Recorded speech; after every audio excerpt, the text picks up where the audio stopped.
All right, all right, all right. Welcome everybody to another edition of the Best Damn Baseball Show. Welcome tonight, joined on his first debut edition here with the Best Damn Baseball Show crew is Kevin. Welcome, Kevin. Thank you for joining us tonight. Thank you to everybody that's been watching us, and welcome, Peter. Welcome to the show, guys. How are you? Doing good, doing good. Very appreciative to be here. First time here. Hopefully, I'm upgrading the looks. If the guys here, I don't know, man. Let me. I'm just the old white bald guy, so I don't count for much in that regard. Y'all better looking than I thought. We're good. You got to class up the joint. Yeah. How you doing tonight, Peter? How was work? Yeah, it was fine. Just another day. Yeah.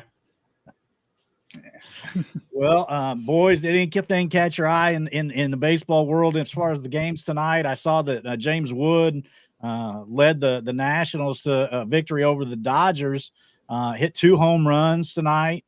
He's really starting to look the part there in Washington. Yeah, honestly, the entire Nats social media team should all get a raise because the things they've been doing for the past couple of days they've been crushing it. They've been crushing it. It's been entertaining.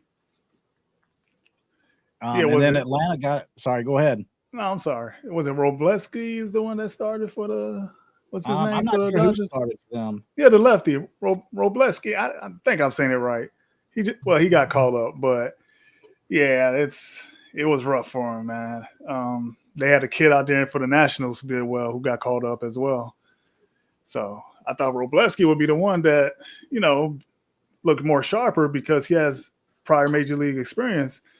It didn't turn out that way. Like you mentioned, James Wood, obviously I know the first one was Oppo or close to it. And he has a tendency of doing that. He doesn't pull the ball whatsoever. But I don't know if you guys seen the second one. I didn't catch the second one. I saw it, but it's been a few hours now. I believe it was to right center. So, prodigious power that he has was pretty impressive. Yeah, you're right. It was Robleski that started for the Dodgers, gave up 8 runs, 5 innings pitched, 4 Ks, 8 hits, 2 home runs, both by Wood there. So, yeah, not a great outing for Robleski, but it's always good to see the Dodgers lose as far as all the other teams as fans, right? I'm just a fan of the sport, though, so I got no rooting interest here, right? Right. I mean, I don't hate the Dodgers, man. They're fun to watch. They are fun to watch. It's not even that. It's the hate that they get. God forbid we try to win games or spend on players. Like, I don't know. And this whole, deferred money. People got deferred jokes. It's like, it's not your money, guys. Who cares? Well, and then, if you can't enjoy watching the Dodgers, I mean, I get that Giants fans, that's their rival and everything. But if you can't enjoy watching the greatest player to ever play the game, I mean, are you really a baseball fan? I mean, come on. Ohtani's out there as a special dude. Yeah, I mean, I classify myself as a little bit of a hater, so I definitely don't enjoy the Dodgers. I wish them nothing but bad baseball. Yeah, but from a baseball perspective, I mean, it's got to be fun to watch Shohei Ohtani do his thing. I mean, last year was such a special year, and I don't know, it was incredible to me. I guess I'm more of a fan of the sport as a whole, even though I am a Braves fan, number one, but I'm a huge baseball fan, and I geek out over this stuff whenever you see guys doing generational stuff. And we throw that around a lot these days as a society, but he literally is a generational talent. And it was also nice to see my Atlanta Braves get off the schneid again here and get a win against Philadelphia. I was telling, the Prince man himself, Ram, if the Phillies won tonight, I might have to open this show with a monologue rant. So stay tuned to see if they keep it up, because if they don't, I'm going to have to break out the rant soon. The start that they have been on now, 2-8 on the season, has been pretty low. So because they are the Braves, I sincerely forgot they only won 1 game. Because their rain out, I'm assuming that slipped my mind about the rain out with the Marlins. the Marlins is like an automatically W more times than not. Well, originally it was Sandy that was supposed to be on the hill for the Marlins that game. Of course, he went on paternity leave, so they would have faced somebody else. But this is tough being 1-8 going into this series against Philadelphia of all teams. I mean, that's not, you usually kind of want like a layup win out of a series, rather than playing a team like Philadelphia in this spot. Right. Yeah, but I'm sorry. Go ahead. We are working on chemistry, Peter. Come on, man. We'll get there. Yeah, we'll get there. I mean, it's still super early in the season. It's way too early to. I'm not going to count out the Braves anytime soon. They got a really good team. Acuna's.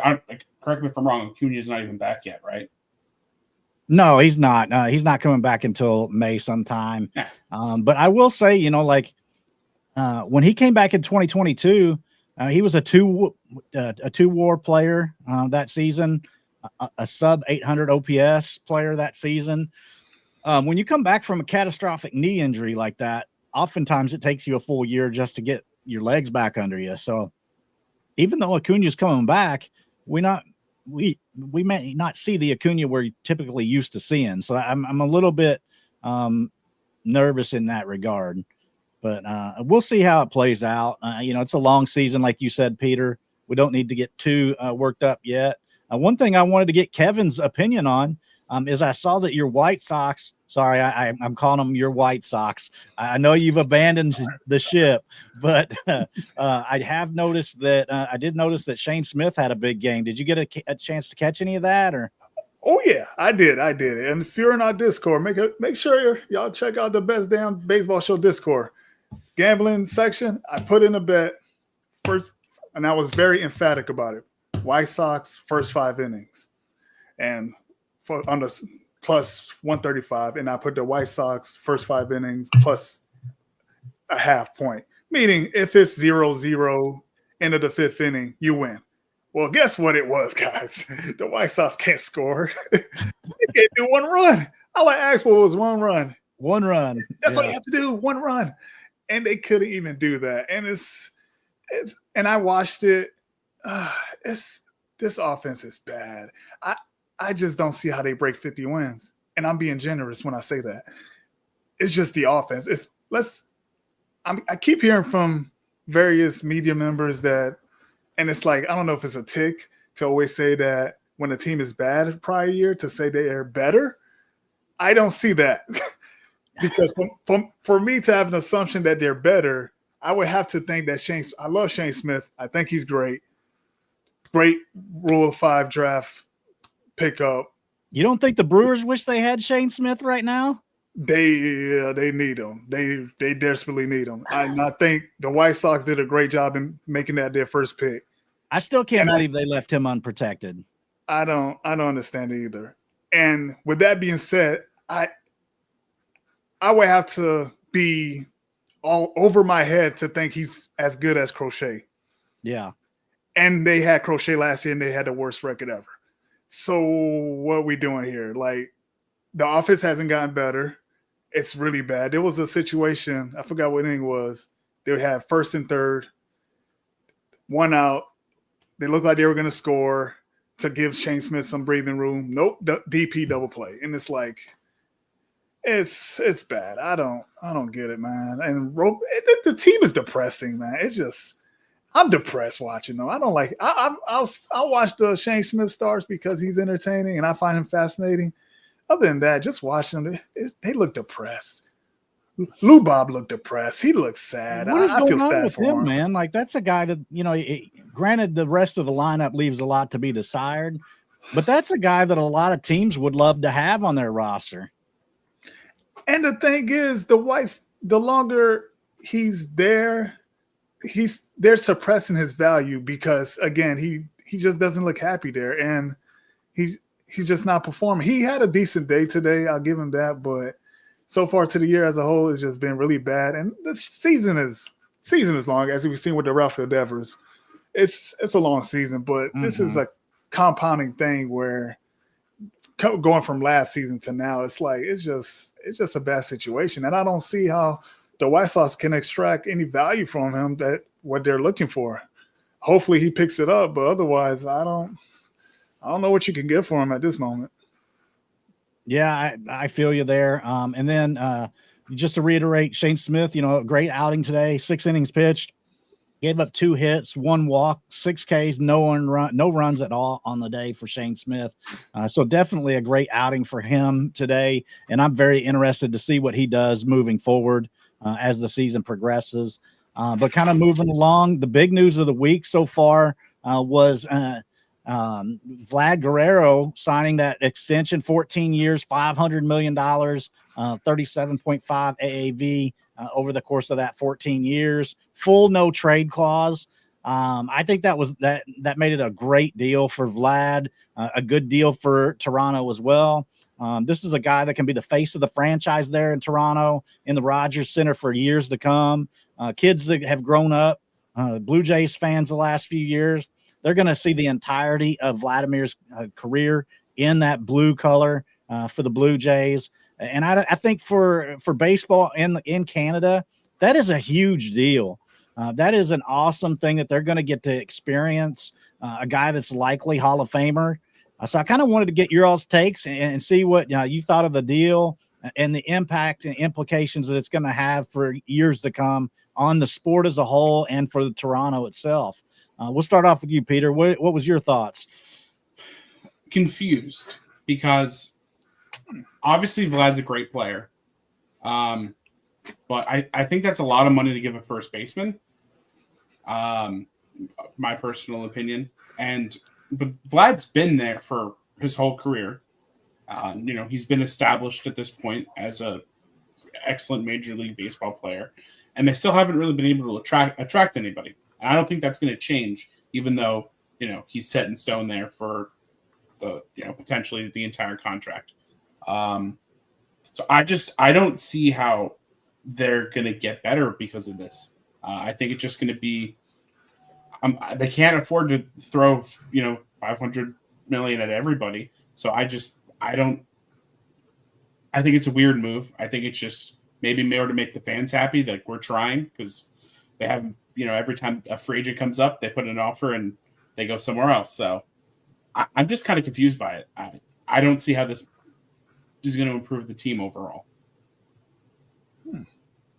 That's How about you, Kevin? Very interesting outlook on that. I look at it as, what choice did they have? They don't have much of a choice. Their history, like every offseason, we see that they're in on somebody. They're the bridesmaid, not the bride. They always come in second or third. The whole Ohtani situation, which was really, really embarrassing if you look back on it, with the whole following the plane tractor thing, which was very odd. I don't get it. It's always, in this offseason, it seemed like they were always in on somebody. They can never close the deal. And I felt like the front office really needed this. And I think it's more about them and keeping and saving their butts and keeping their job, because if they lose Vlad, they're not going to be there. It's a great chance that they're all out of the jobs, because there will be revolt for that franchise, because if you look at their farm system, I mean, it's what is there to, there's no depth in the farm. They have a couple of guys in there, but I know they have a pitcher. Tiedemann coming on the way. Yeah, but he can't. He's had health history, so yeah, that's the one concern there. I think that what this does, though, for Toronto is that it enables them to, in future years when they go to these free agents, they're able to say, hey, we've committed here. We've got Vlad locked down long term. So I think in previous years, what the free agents may have been seeing is like you had both Vlad and Bubic becoming free agents after 2025, and they're looking at it going, hey, if I sign there, what is the team going to be in 2026? So there might have been some skepticism, and rightly or wrongly so, on their parts, because of the fact that Toronto doesn't have an extensive history of loading up on these big contracts for multiple players like that. So I think there might have been some doubt for some of these other free agents in the last couple of years. And I think that this, playing up and going and getting Vlad and locking him down for the next 14 years will buy them some credibility when they go to future free agents. Kind of like, and I'm blanking on his name, the guy that signed, he signed with the Washington Nationals in the early to mid 2000 or 2010s. I believe he played in Philadelphia before that.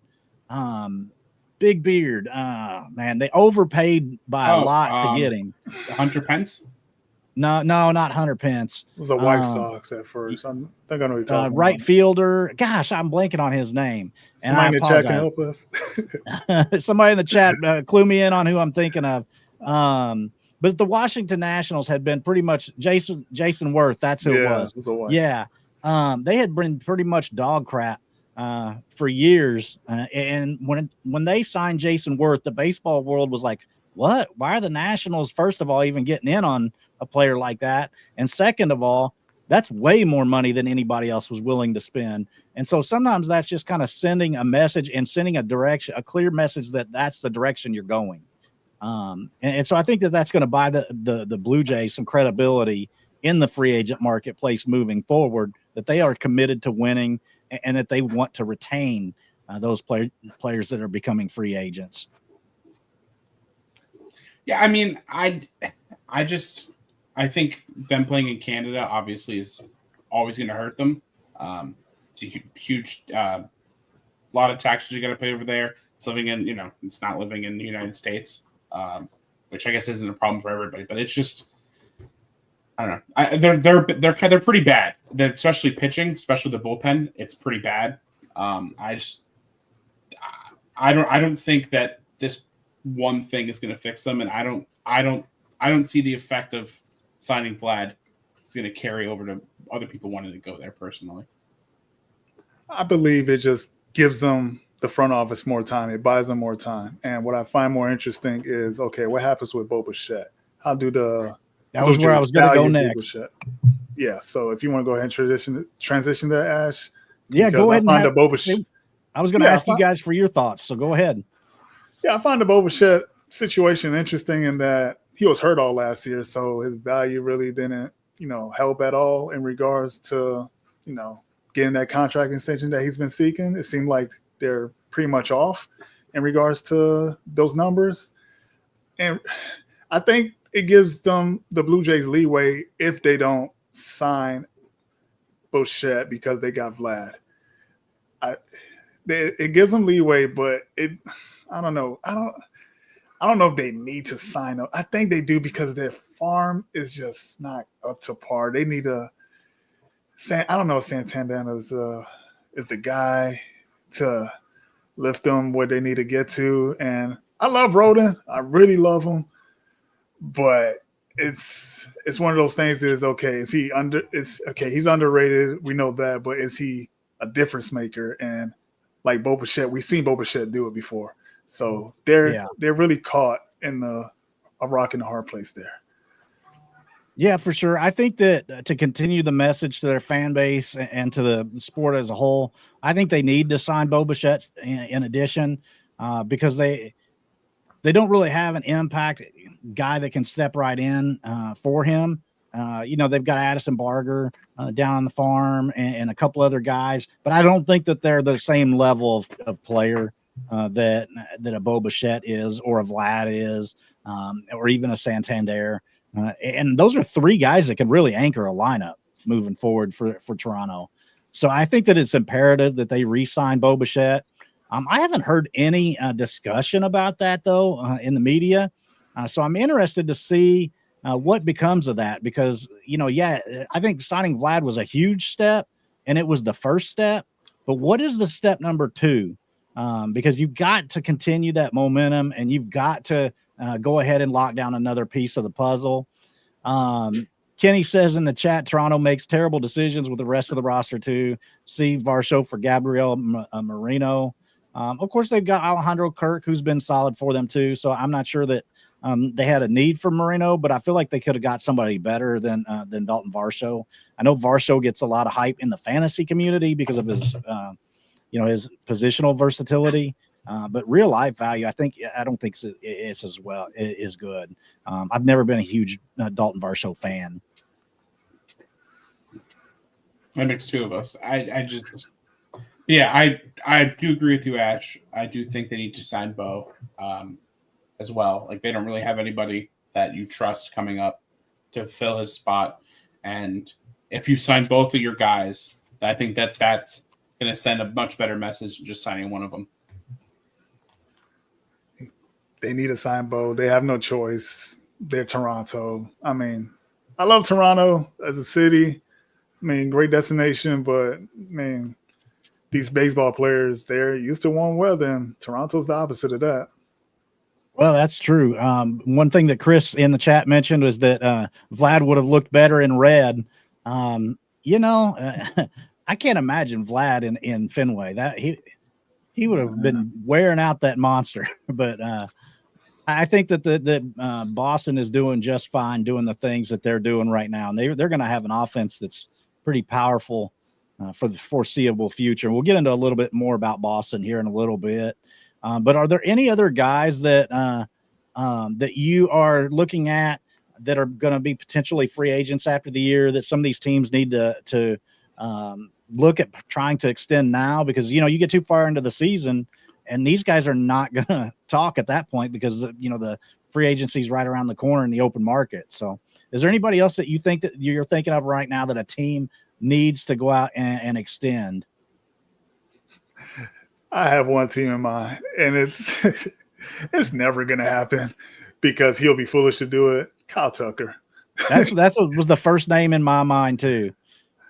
And the Cubs fans, I feel them. I really do. It's going to be so heartbroken if they don't sign him. They gave up a lot to get him, and they need to sign. Kyle Tucker has leverage. If I was him, I wouldn't sign. I would just test free agency, throw some names out there, throw a mystery team. There's always a mystery team. There's always one. which was the Blue Jays a lot. I don't know if they'll be that mystery team because they got their own stuff to handle. But I believe I have a strong feeling. There's no sources or anything like that I've looked up, but I think it would make sense for the Yankees to go after Kyle Tucker. Short porch, lefty. I mean, that would be a great fit.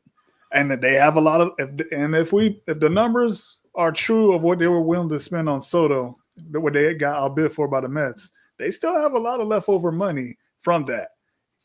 Can you imagine that outfield with the Martian and Tucker and Aaron Judge out there all together in that outfield? That would be pretty impressive. Cody Bellinger. Bellinger. I forgot about Bellinger. Move him to first base. Yeah, but Ghostman, get out of here, Ghostman. Yo, we got Rice. We got the Rice man. Not if the Rice keeps playing the way it feels like Kyle Tucker was kind of born to play at Yankee Stadium. Like I kind of thought that way about Bellinger, but Tucker's obviously a far better player. Another player that's not technically a free agent, but he has an opt-out after this year. It's Pete Alonso. We got to go through that again as Mets fans, unfortunately. I think you just got to sign him to just sign him. You think he's going to opt out? Oh, definitely. Yeah. I feel like that was predetermined when he signed the contract. Well, and I think that the Mets thought, well, heck, if he does opt out, we'll just pivot and go after Vlad. Of course, now the Blue Jays took Vlad off the market. Alonso's going to have more leverage now. Well, I mean, I don't know how much leverage he's going to have because everybody had an option to sign him and it dragged on. Yeah, but that carrot of Vlad potentially being a free agent after this year impacted Pete Alonso's market a little bit. The Mets really did. I think the Mets were smart in giving the deal that they did to Alonso because it let them kind of hedge a little bit in case Vlad did become available. Fair point. Yeah, with the Pete Alonso, his free agency, and here's the unique thing about baseball that I find comparatively with other sports.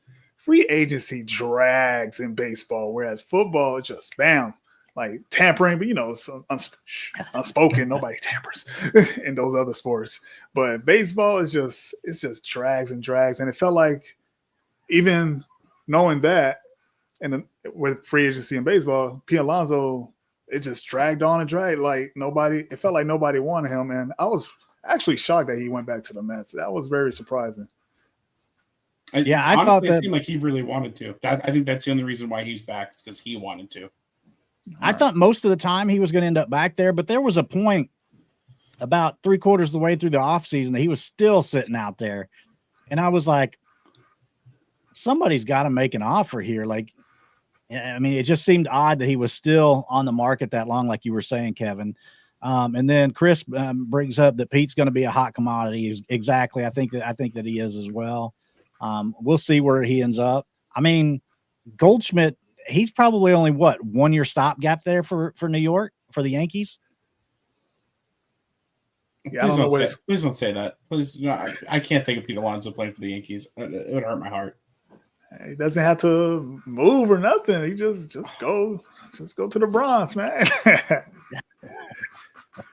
That's the easy move. Of course, they don't. I mean, yes, Soto moved over this year, but in decades previous, you very rarely saw those teams go head to head for a free agent. So it was interesting watching that Soto thing play out, and potentially the offseason of 2026 with Pete Alonso opting out and going back to the free agent market to see if the Yankees would dip their toe in to that market. Speaking of hot markets and hot starts to the season, I kind of wanted to segue into some players that are off to prodigious starts early in the season and get your takes. Do you guys, I'm going to ask you, are you buying or selling these players, continuing their momentum and playing like this the rest of the season? And so let me go ahead and get some graphics here pulled up that I've got. The first one that I want to talk about is Tyler Soderstrom. Right now, he is off to a really hot start. I haven't looked. These are as of before the games earlier today. I have not looked to see what they are doing today necessarily. Let me turn off these banners. All right, there we go. Tyler Soderstrom is off to a really good start here. In the young season, he's already put up 0.9 WAR, which is pretty good there for his position. And then he's off to a start with a 857 slug. Excuse me, is that a 857 slug? Wow. Usually you see that as an OPS. I got to verify that number because that is even more absurd than I thought. But 6 home runs in 46 plate appearances. So, yeah, that's probably an 857 slug. That is unreal start to the season. And what do you guys think? Are you buying or selling Tyler Soderstrom? This was a very highly thought of guy coming up through the farm system that got off to some struggles the last couple of years, when he first broke in. Are you buying that Tyler Soderstrom has turned a corner and will play like maybe not exactly like this? Because, I mean, this is such a torrid pace. He'd be setting records if he hit home runs at that pace. But are you buying or selling that Tyler Soderstrom is now a star for not Oakland, for the Athletics Baseball Club? I'm buying it. Any halfway decent hitter in a minor league ballpark, I'll take. Yeah, have you guys? I'm half buying, and I'll tell you why. Have you guys watched any games in Sacramento? I have not watched any of their games yet this year, and I want to because I want to see Lawrence Butler, and I want to watch, this team just to see that park and the setting and that kind of thing. But I haven't had a chance to do so yet. Last night was my first time watching it. Michael King was starting. That place is ridiculous. It's a launching pad. It's pretty much. It is a PCL club, so it's pretty PCL much home park. Yeah, and it's like any fly ball, it was seeing the outfield just go back, and it's like it didn't look normal. So I'm saying I'm half buying because Soderstrom will rake in Sacramento. I wish I would knew his home and away splits, but either way, I don't think it matters much because of small sample size. Yeah, it's only 46 plate appearances so far anyway. So right, so small sample size, but I would say sample size or not with Sacramento, it doesn't matter. He will rake there, and I think he will hold off Nick Kurtz for a little bit, or at least, the very least, his playing time will not be threatened if he keeps this up. Yeah, I'm still unsure. So I asked you guys to buy or sell, but here I am breaking my own rules. and I'm still kind of in between. I haven't walked up to the register to pay to buy it yet. I'm just kind of standing in the aisle, seeing if there, what happens here. I'm not sure, so I'm kind of in the middle. But I'll try to be a little bit less wishy-washy as we move forward. The next guy I want to bring up is kind of somebody that's been had a lot of injury concerns over the years, but he's really showing some dominant presence there in Cincinnati, and that's Hunter Greene. This dude has been shoving lights out to start the season. As you can see, a 1.31 earned run average, 1.91 FIP, just killing guys out there. K rate of 30.7%. Are you guys buying or are you selling that Hunter Greene is going to be one of the best aces in baseball the rest of the way? Kevin, I'll let you go first. Oh, I'm buying, man. This he's good.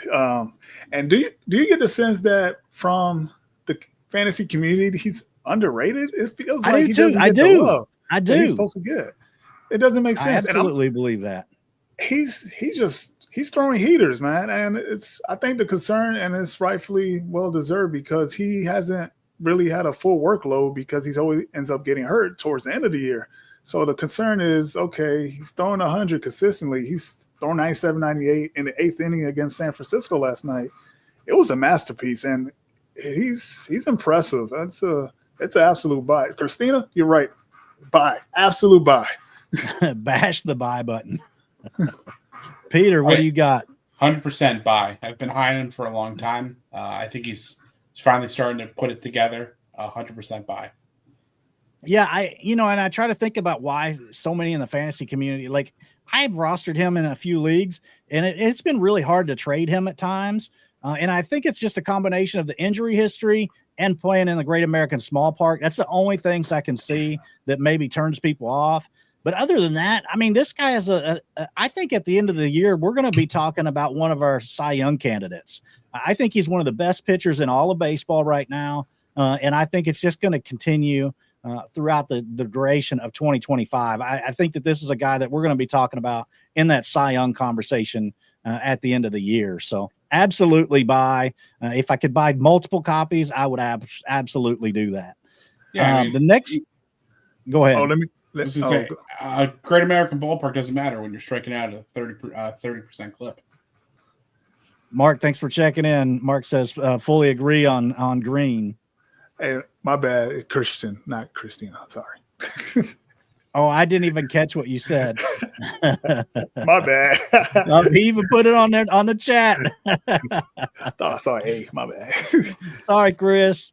The next guy that I want to bring up here, I got a couple more.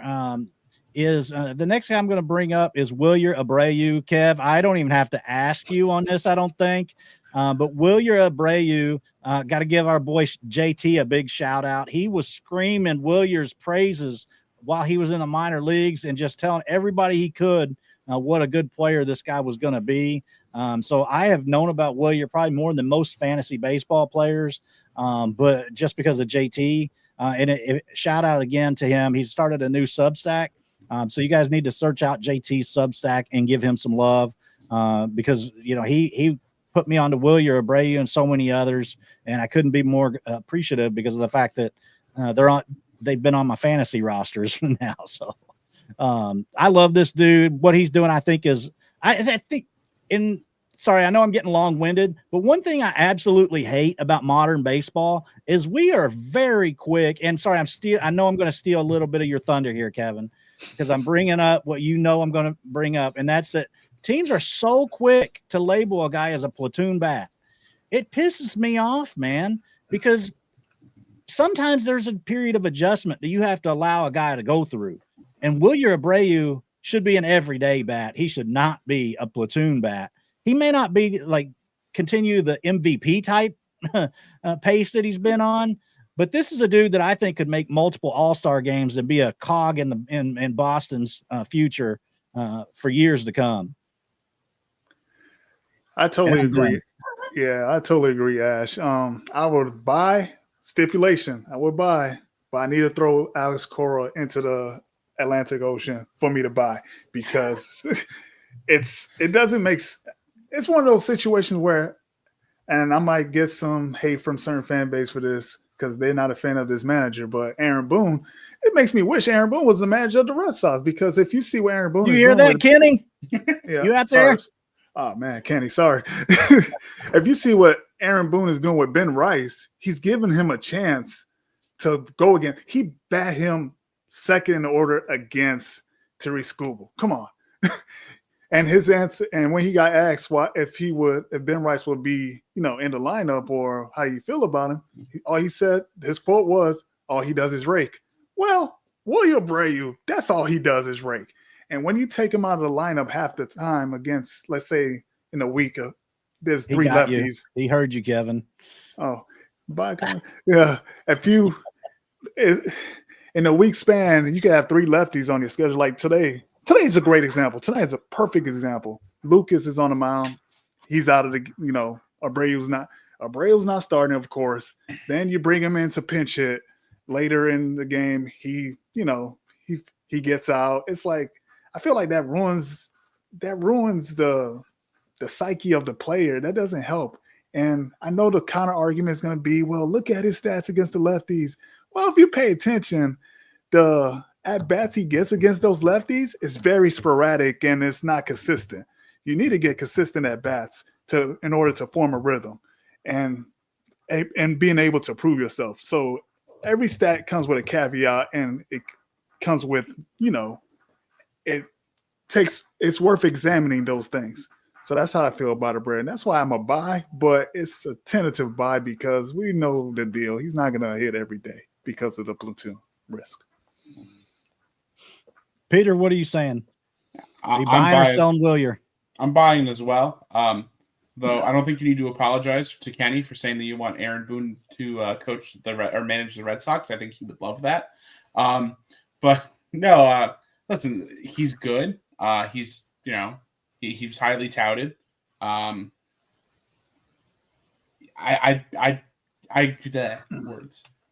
completely agree with you guys. I hate the fact that he is platooning. I think he's too talented to, he's never going to get better if that's what you're worried about. He's never going to get better against the lefties if you bench him all the time.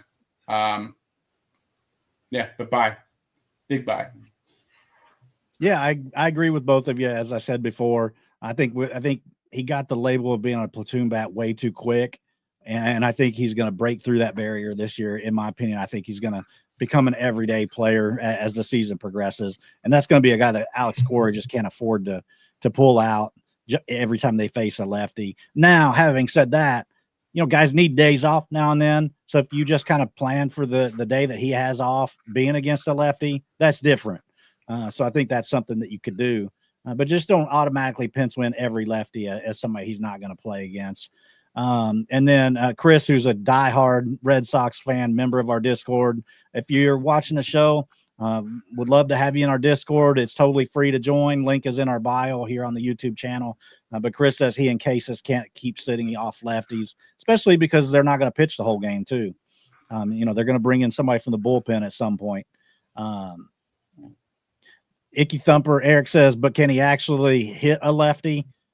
I think that the jury's still out. I mean, he's not been up some long span of time to be able to definitively say whether or not throughout the duration of his career that he's not going to be able to hit them. It's still guys take time to adjust to pitching at the big league level. And I think we just far too quickly label guys as a platoon. Another comment that I wanted to bring up here from Steven. Steven's got a great Substack as well, especially talking about pitchers and guys that you need to be watching out for on your waiver wire, or who to start. Steven does a great job with his Substack, but he says that Hunter Greene is totally legit. His stuff is fire. That was the guy that we were talking about a little bit ago for the Reds, and I totally agree with that. But moving along, another guy that is on the hill pitching that's off to a great start is Kris Bubic. This is a guy that is kind of getting it done there in Kansas City at the early start of the season. 0.71 ERA across his first 2 starts. Is this a guy that you're going to buy or sell? I'll let Peter, you go first. Are you buying or selling Kris Bubic? I'm buying, mainly just on the reputation of the Royals have had recently with pitchers. I feel like for the past couple of years, they've just done a really good job with their starting pitching, and I've been impressed. So not even necessarily him in particular, just kind of the track record the Royals have had with their starting pitching. Kevin, what do you got for us? I was a big fan of Bubic before he got hurt a couple of years ago. He seemed like he was turning the corner, and he just had an arm injury. Unfortunately, he had to sit out for a year, and he's coming back better than ever. Last year, I believe he was in the bullpen at the latter part, and yeah, he's really impressive. He felt like he should have been the original Reagans, if anything. And he's lining it up. The question is, can he, obviously where he's at, the pace he's at now, it's not sustainable. It's going to be some, regression here and there. But even with that, I believe he has the stuff to make it happen. I'm a little bit more tentative. I'm going to be the contrarian here.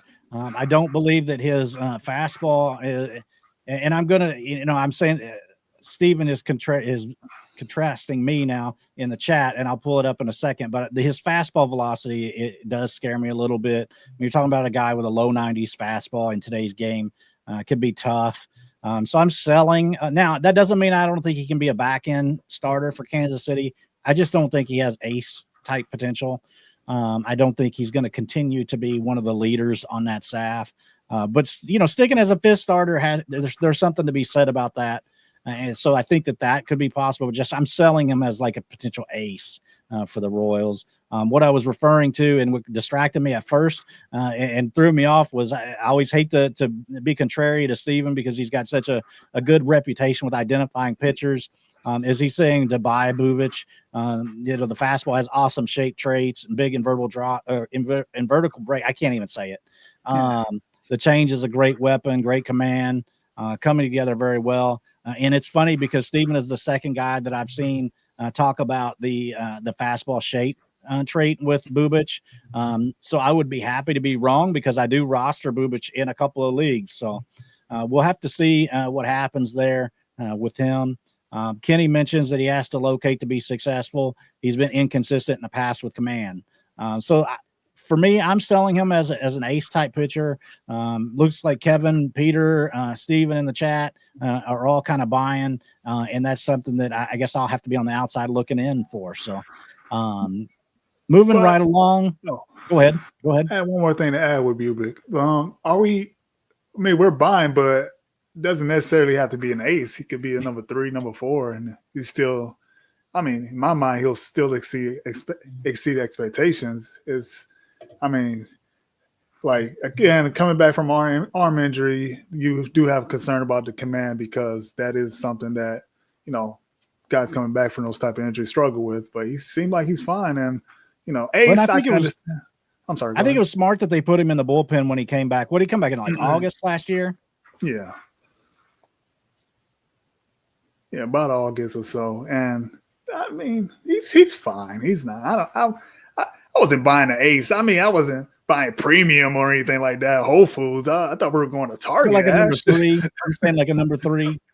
Yeah, number 3-ish. He's fine. Okay. The next guy we talked about the Blue Jays.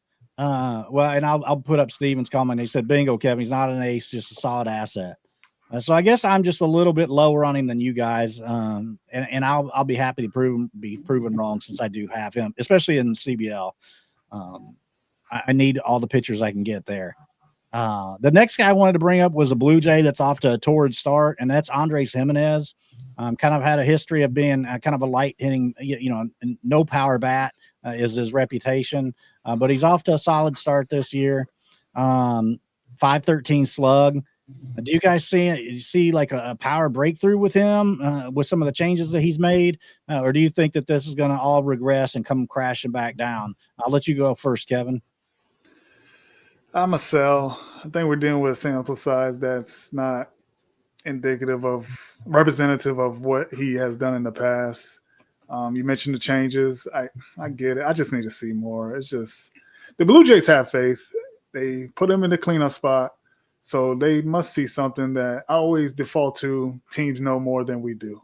So, like, I don't want to veer too much off, but like, great example, Christian Campbell. He looks horrible in spring training. Send him down. What is he doing here? Seen all the jokes and memes about him, and Red Sox wrote him off, keep riding him, and look where he is now because the teams know more, they have more information.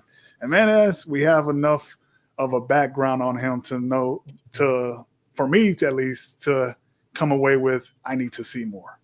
And that's why I come from. I need to see more. Sell. Peter, what do you got? Hard sell. Looking at it from a contract standpoint, probably one of the worst, if not the worst, contract in baseball.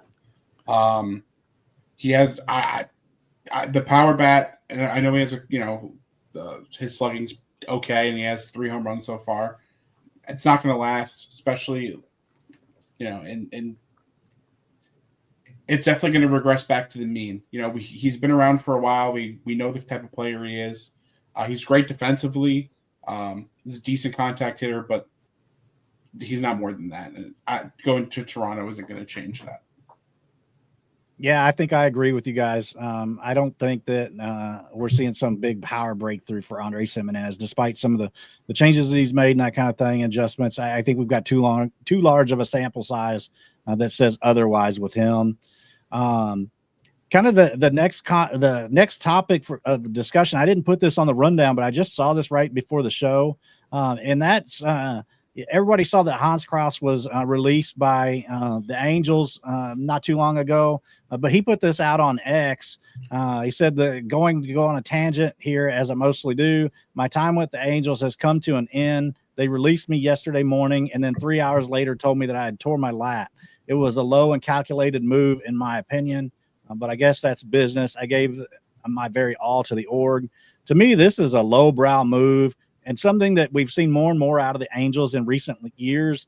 Artie Moreno being cheap, cutting guys, 2 weeks before the season ends, just so that their salaries don't count toward the tax thresholds and things like that. Sorry, I can't spit it out, but you guys know what I'm talking about. Some of these different moves that they've made in recent years toward the end of seasons to not pay guys, sending guys down, different things, putting them on waivers right before the end of the season. Just the different things that they've done as cost savings to avoid paying any tax and that kind of thing. And then now it appears that they cut a guy because he was hurt. To me, that is a terrible move. And I think this is a move that almost should see a grievance filed by the union. I'm not an expert in labor law or anything like that, but this just from a fan's perspective, this feels dirty, wrong. And I just want to get your all's opinions on it. Yeah, honestly, I think it's disgusting. These players that, they sign a contract with you, you have some sort of obligation to them. You can't cut them just because they're hurt. Like he's not going to be able to find a job. I mean, there are some teams that do a much better job at taking care of their players. The Mets, the offseason re-signed Drew Smith their 1-year deal. He's hurt. He's not going to pitch. It's just so he could continue to rehab with the team. So hopefully, he can get back to being a productive player again. But it's really gross. It's a terrible thing to do from terrible organization. Yeah, this is crazy. This is my first time seeing it, so I can compare it to one other franchise they get compared to a lot, or the same level of Chicago White Sox. You know what Chicago White Sox just did recently in the spring training? When Brendan Drury got hurt, they released him. People roasted the White Sox or whatever, and it turned out actually Brendan Drury asked to be released because he wanted to test the free agency market. Couldn't find a buyer, a suitor. Then he just got signed by the White Sox because they was no hard feelings or anything like that. White Sox granted them wishes and everything. That's Jerry Reinsdorf, guys. Like he did the bare minimum of showing the player respect and respecting their wishes. That's how bad of a move this is by the Angels, that the White Sox outclass you. You got outclassed by the White Sox, Angels. You're a poverty franchise. Enough said. Yeah, this is just absurd. Like last year, he was really good for them out of the bullpen. 12.08 K per nine out of the bullpen for the Angels in Major League Baseball with the team. 2.84 earned run average. Relievers, it's hard to look at ERA. But like I said before, a 12.08 K per nine. This is a guy that was pretty effective out of the bullpen for them last year. They sent him. He starts the year in AAA. I didn't make the big league club out of spring training. But again, he didn't allow any runs. He only appeared in one game, but he didn't, or excuse me, 2 games, but he didn't allow any runs. He had 9 Ks per nine. I don't see what kind of reason that there's no performance questions that they could have pointed out and said, well, this is why we released him. I mean, his performance was really good. And for them to release him right before it's found out that he has a torn lat, like, this is lowbrow. It's terrible. And this is just an awful message to send to the players union right before a major negotiation is about to take place after 2026. To me, there has to be a way for them to file a grievance on this, because his performance has been good. And then they cut him right at, just when they find out there's an injury. They could have put him on the injured list. He would still got paid. Like, I don't know. This is just bad. Yep. Couldn't agree more. But anyway, one thing I wanted to make mention of is I got to give Joe a shout out in the Discord. He created all new graphics for Best Damn Sports across our multiple properties here on the YouTube channel, on our fantasy leagues, on Fantrax, and in our Discord. He's created us all new graphics. You might have seen them on the profile image on the Discord, as well as, like I said, on the other things like on Fantrax and our leagues. Also, I just updated our Substack with the new graphics. So shout out to Joe for creating those. If you guys have any graphic needs, reach out to Collaborat Designs on his Instagram, which you can see here, and he'd be able to help you out with whatever graphical needs you may need. If you've got an upstart business, or whatever it is that you have need for on some kind of design, reach out to Joe. He'll be glad to help you and take care of you. And shout out to Joe for taking care of us here at Best Damn Sports. Can't thank you enough. Transitioning now into like the final part of the show. Do you guys have any other news from the last couple of days that you'd like to talk about, or any points that you'd like to bring up from games or anything like that? Nothing that isn't very homerish of me. I get homerish. It's fine. Yeah, man. This is all about fun, man. All right. I've obviously seen Juan Soto play. He's been in my division before. He's been, in the same city as my team. He's been around forever, and it's just he's off to a slow start for his standards. But it's so cool that even though he's not playing up to his potential or his level, he's been on base 11 games this year. I was able to go 11 straight games. So every game so far, he's been on base. I was able to go to the Mets Blue Jays game on Saturday, and I've been going to Mets games for a while now, and I've never seen a player get that type of reaction from a home team before, from the home, from the home fans before. Just even like simple routine fly balls, it's nuts. Like the Soto mania it's crazy. I've never seen anything like it before. And that's why he's worth every damn penny. Yes, he is. And then even, today, in the Mets playing the Marlins, the Mets walked Juan Soto to load the bases for Pete Alonso, who hit a bases clearing double. So it's just the type of, even if he's not, the one driving him the runs, just his presence being there makes the whole team better. Absolutely. And they have the best pitching in baseball somehow. I don't know how they're. I don't get it. I don't get that at all. How is their ERA so low? Anything stood out for you, Kevin? Stand out. I mean, it's still early in the season. A lot of moving parts. What stands out to me, not more so than the games, but more so people relax. It's early. I'm finding a lot of, should I trade this guy? It's the sample size is not, it's not there yet. Just be patient or whatever. And if you could be calm and cool, collected, seek out those people that are panicking and offer them, 10 cents on the dollar or whatever. Like whatever their panic level is, adjust to that and buy off of whatever whatever they want to sell off. I don't know, man. And yeah, and the Discord was ups. I don't know if we give shout outs. I don't know if he's cool. We're cool with him. Upside, is Upside cool? Everybody's got to give that Upside a shout out. All right, Lucas takes care of us too. So everybody check out the Upside prospect. We use his rankings a lot for when we're talking about specific prospects. So Lucas is cool with all of us here. All right, we cool, Lucas. All right, I just want to make sure. Don't want no beef with Ash or anything like that. No, man, I like to give all the creators a shout out. Everybody's trying to do their thing, and I appreciate everybody that's helped me too. So, yeah, and this Discord, you get, he has a tab under trade advice, and in the spring training, it's like there's a person. I might have got the details wrong here and there, but it's like I trade Ryan Weathers for Drake Baldwin and another piece. I'm like, what are you doing here? Like, it's like, just relax, guys. It's okay. It's not even April 15th yet. We're still in April. Like, it was snowing a couple of days ago here. Come on, like, relax. That's the thing that stand out to me is people relax. Long season, keep it, and things will play out more times than not. Everything evens out the way it's supposed to be. Something I wanted to point out, as I was kind of scrolling through some games, is Nick Lodolo has pitched 5 2/3 innings, 3 hits, 1 walk, only 3 Ks, but no runs given up. This is the second game in a row now where he has yet to give up a run. Back on the 3rd against Milwaukee, he pitched 6 2/3 innings, 4 hits allowed, no walks, 4 strikeouts, and no runs.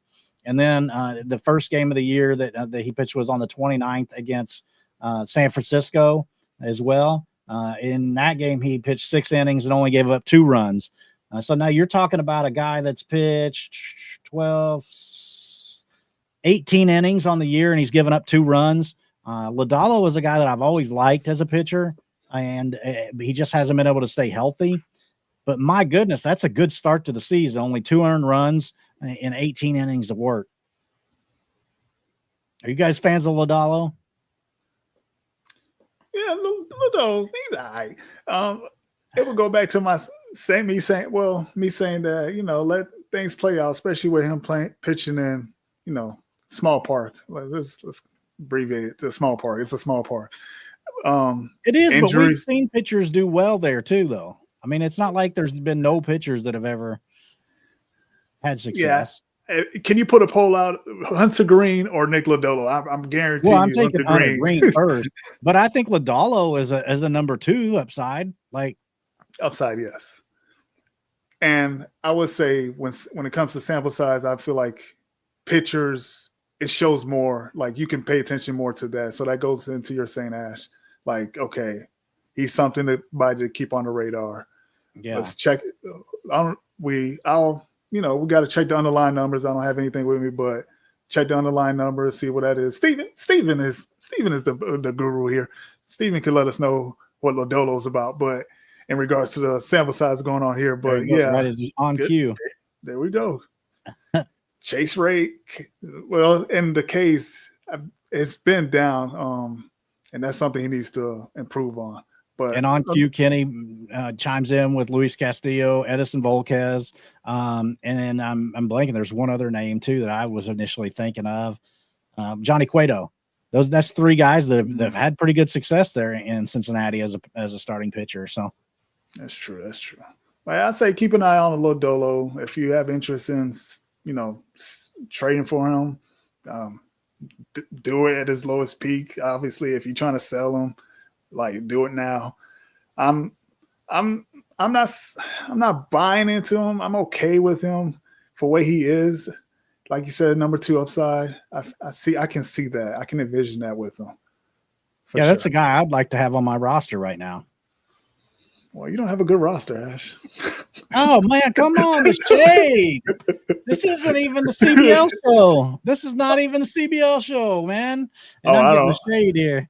I'm not in the cool club, the CBL club, then. Well, you have to join us on one of these Thursday nights. Peter, are you a fan of Lodolo at all, or what do you think of him? I mean, he's fine. He's one of those guys that I feel like he's never super impressive with his stats, but he's never super terrible. He's fine, Yeah,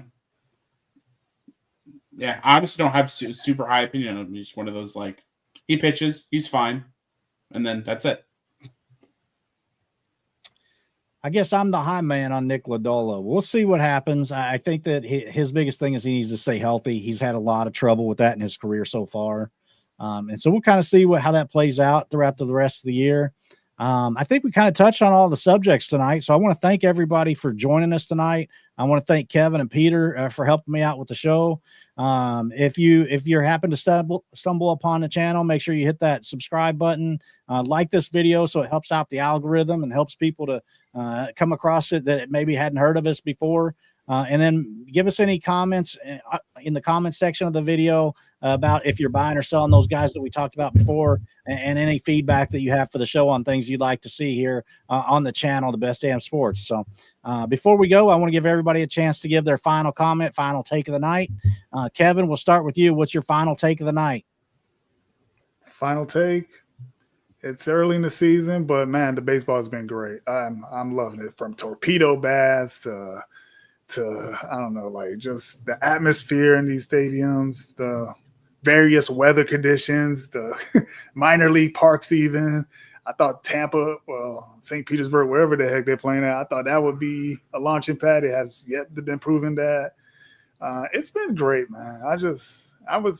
My viewing experience, I love it. MLB TV, put the four boxes on and just pick and choose the games, just pay attention to everything. It's amazing. This is the best damn sport. It is. It's great. And it's a great time of the year because not only do you have a baseball kicking off and getting going, but NHL playoffs right around the corner. I'm looking forward to that. I think I might be the only one on this channel that's looking forward to the NHL playoffs, but I do get excited about that as well. And then tomorrow we got the Champions League continuing. In our Substack, Kris is who made some comments in the chat tonight, is putting together a little Champions League article for our Substack. So if you haven't checked out our Substack, feel free to join that. The link is in the bio of this video right now. So I would love to have you guys join in our Substack. Like I said, it's only $24 for the year. So you can't beat that. Peter, what do you got for your final take of the night? My final take of the night, that if you are into sports gambling at all, I highly recommend joining our Discord. And we have a gambling section. And this gentleman that you see on the top, at least on my screen, the top right, he's the savant. Nobody's better than him. Kevin is a wizard, man. He is a wizard. He's highly recommended. That's my take for the day. And we're not selling you anything by saying that. Just the Discord's free to join. We'd love to have you come check us out and join in on our conversations. But thank you guys again for the show tonight. Look forward to seeing you again. Tomorrow night we're debuting a new show on the channel called the Best Damn New York Hour. So you'll be able to hear all about. We'll have a bunch of New York sports fans on here talking New York sports scene, not just baseball, but around the spectrum of the New York sports scene. And they'll dunk on me as being not a fan of any of the New York teams. So look forward to that. See you guys again tomorrow. Talk to you later. All right, peace. It's